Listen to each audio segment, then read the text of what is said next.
Thank you, President Horvath and the other esteemed officials of the University of Oxford, distinguished members of the Oxford Union, other dignitaries in attendance, and ladies and gentlemen, good afternoon.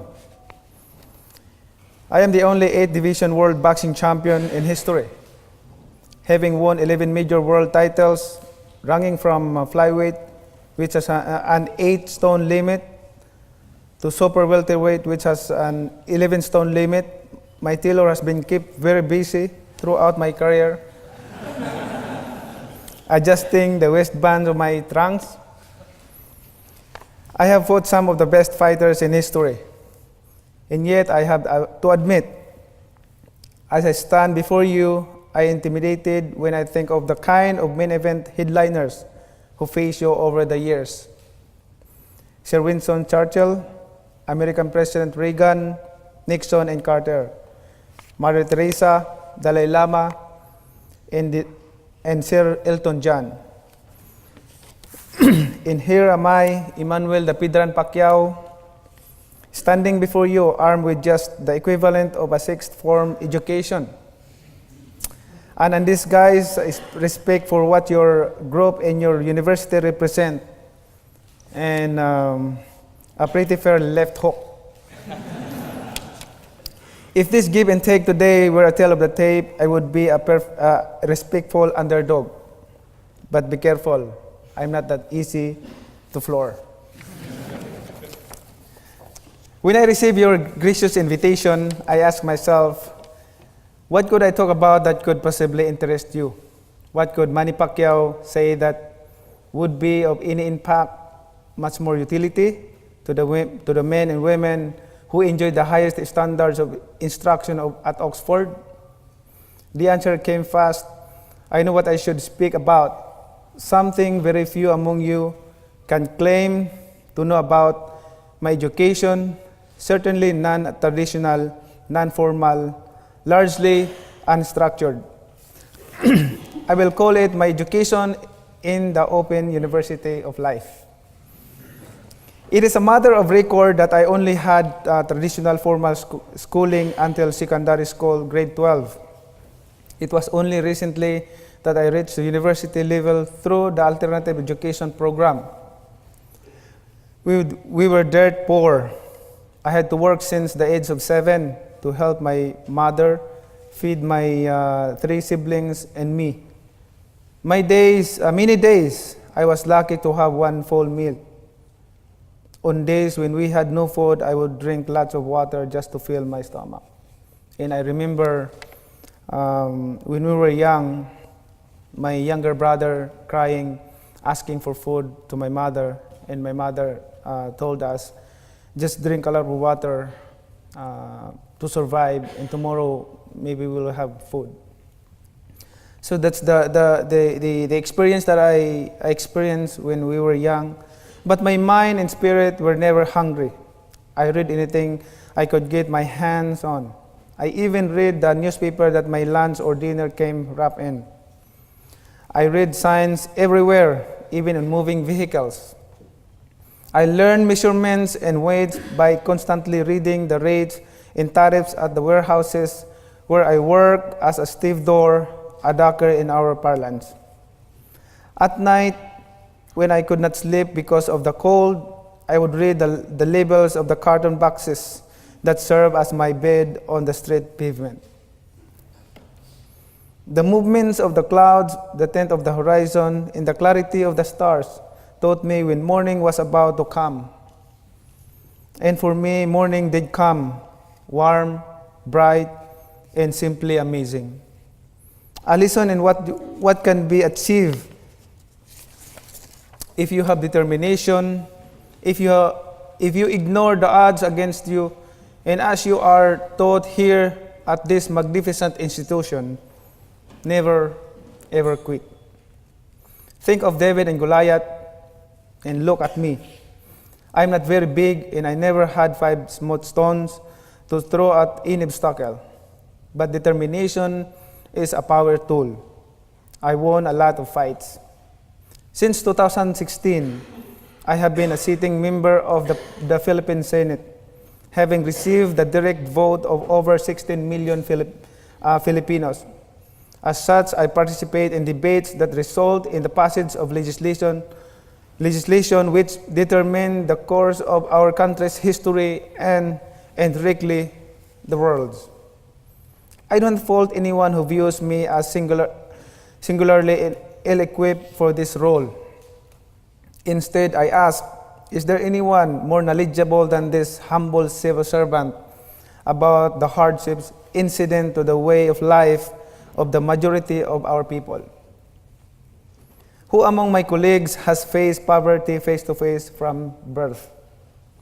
Whose life's work has it been to battle illiteracy?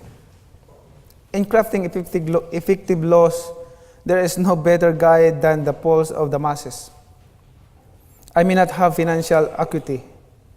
I may not be historically fluent. I may not even be socially adept, but I am philosophically rooted in my personal adversities, which morally bind me to the general struggle of our people. I am a fighter, and I will always be a fighter, not just because it is my profession. I was a fighter long before I first set foot in a boxing ring. All my life I have been fought to live. Every single day in my youth, I fought for survival. Now, I do it and get paid for it. Then, I was lucky to get a piece of bread for it.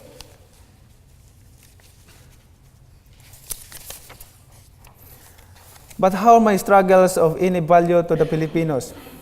It cannot feed or clothe all of them.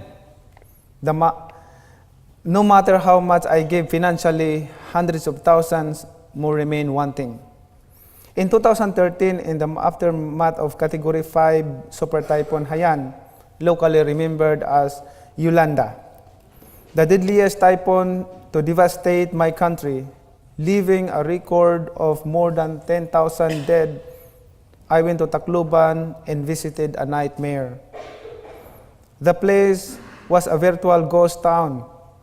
Everyone had lost someone from their family. Others, their entire family. No property was spared. There were bodies everywhere. There was no food, no water, no electricity. Each face I looked into bore the same expression: defeat. Not a single person there thought that they could ever recover from that tragedy. I thought to myself, I can give millions, as have many other donors from all over the world, but no amount of money can give these people hope. I too fought against despair. But then I had an idea. We set up a makeshift basketball court and I started shooting some hoops. Then one boy picked up the ball after one of my shots and tried a shot. Soon there were enough of us to have 5-on-5 match, and we did. The smiles, the laughter, the hopes of joy of those boys during the game are memories forever etched in my heart. To have lost everything overnight, including parents, siblings, friends, but to still have the ability to rise above one's person loss and reach out to your fellow man, even just in play, to find joy together. There, at that point, in those victims' eyes, I found hope. Those boys who had nothing left gave me hope. By the way, I would like to thank the United Kingdom for donating more than 60 million pound for the typhoon victims. Thank you very much to all your support and the donation. 4 years later, I would see the same physical and societal devastation in Marawi. Our beautiful city of the south was reduced to ruins by civil strife, death and destruction broke the hearts and backs of its residents, but not their spirit. 1 year later, Marawi is now under rehabilitation. This and other experiences like this motivated me to answer the call of public service. I believe in all humility that my life is just a snapshot. It is a glorified blow-up of what millions Filipinos live through on a day-to-day basis. The hardships, the challenges, the back-breaking, hope-extinguishing, despair. Yet, through the ashes of destruction, the Filipino always manages to rise up and fight another day. I believe that I was born for a purpose and destined to serve as an inspiration for the average Filipino in the rest of the world, to fight, to rise above adversity, to conquer and defy, and to embrace life in all its difficulties. Manny Pacquiao is the best fairy tale every Filipino could tell and retell to all generations yet to come. Manny Pacquiao's story is incredible but true. Miracles do happen, dreams do come true. Being poor does not mean one must die poor. Hard work and persistence will set you free from the shackles of poverty, but it is faith that will take you to the very top. And that is Manny Pacquiao's story. So I ask you, all of you, to never lose faith in what you can do as human being. Believe in the loyalty of the family and believe in the Almighty God. It is not easy to believe in the power of one, but I ask